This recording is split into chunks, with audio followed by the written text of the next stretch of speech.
Why should Florida implement a quality rating and improvement systems? Why have 42 other states implemented quality rating and improvement systems within their states? Well, I think that Florida needs to implement the quality rating and improvement system because it is an important way for states to become involved in the quality of child care. Whereas Head Start implements specific standards, and based on those standards, child care facilities can receive a set amount of funding.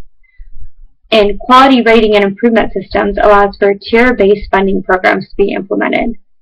Tier-based funding programs is when funding is distributed based on the way the child care facility is evaluated.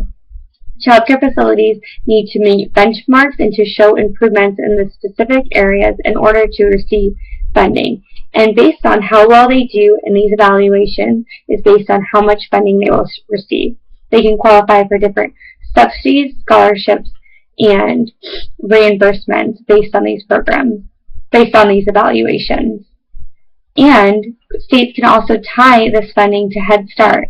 So, based on the child care facility's ability to meet these benchmarks, they will decide on whether they qualify for the full amount of Head Start funding as well as the quality rating and improvement systems funding. So it is a very important way for states to really improve the child care within their state.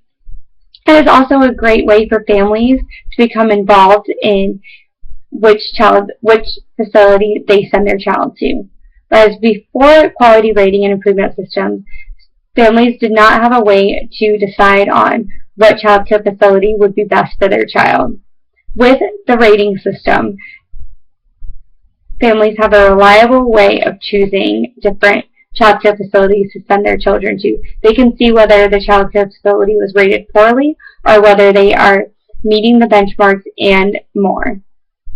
So, those are some important aspects to quality rating and improvement systems and why Florida needs to implement a statewide program.